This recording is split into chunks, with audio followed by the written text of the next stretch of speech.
getting money and people being popular and people having things that were flashy didn't impress us, because I got to see people with values that would stand on their values no matter what, whether they had money or didn't have money. So I learned a higher level of living. I love that. I love that. So it sounds like self-care is important to you. Would you say that? Oh yeah, it's all about. I mean, first you got to know yourself to care for yourself. Because if you don't know what you're caring for, you're gonna do it wrong.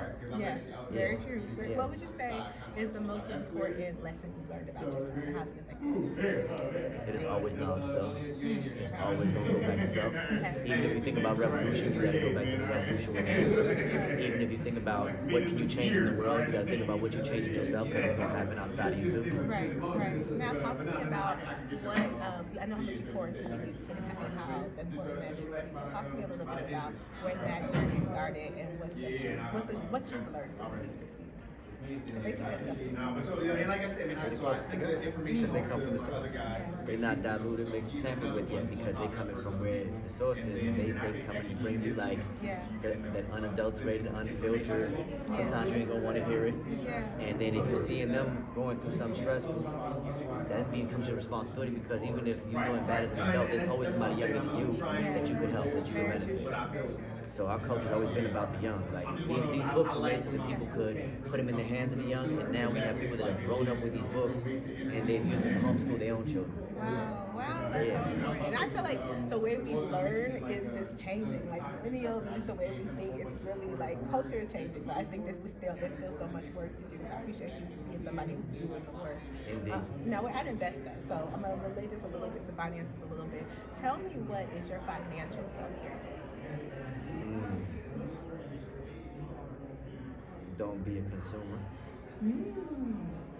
Okay. Not forever, at least. You know, it's okay to have some moments where you just consuming, but you don't want to ever like forget that you're also a producer. Yeah. And that we get into consumption as a means of dealing with our coping mechanisms. Like we're not happy, so we got to do retail therapy.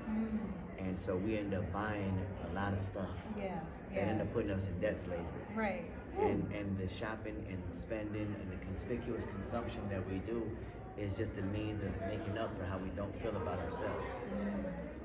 First of all, that's a word, okay? I'm guilty. So we got little bits and pieces of it. I understand. It's a lot of people that's gonna kill themselves trying to be millionaires.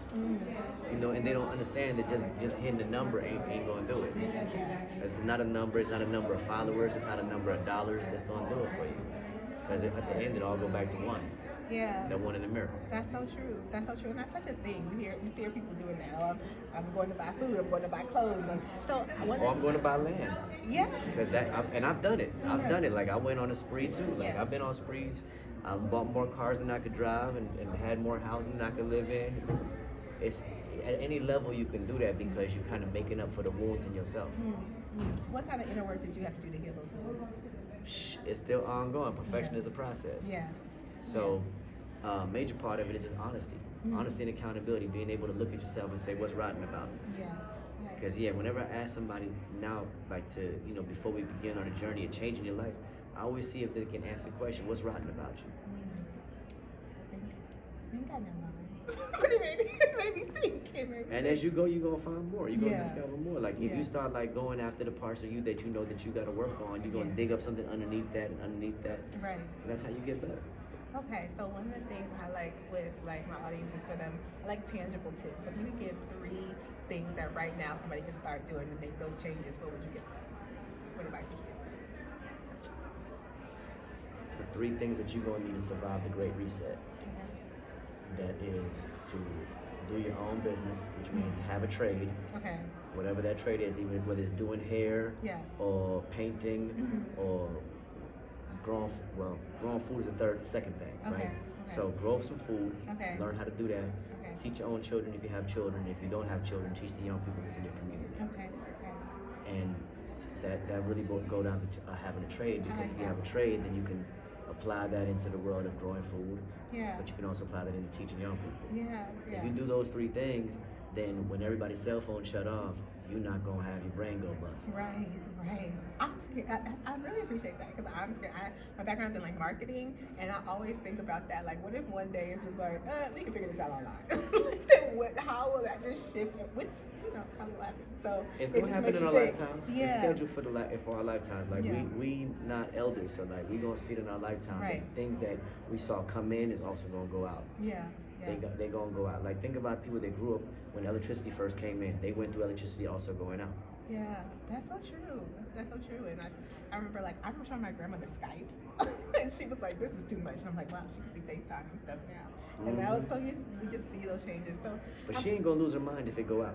Grandma still know how to live a regular life. That's true. That's true. The elders are different. That's very true. That's now you take somebody that grew up with constant like a constant feed of content. Yeah. They're not gonna be content. Yeah. That's true, because they don't know what to do. I feel that. Now I'm holding your book. So we have Black People Invented Everything and Knowledge of Self. Tell me what it was like creating this book. I have such respect for people who put out art, because it's like, you really put this out into the world. It's going to be around forever. So tell me about what inspired this and what people can get.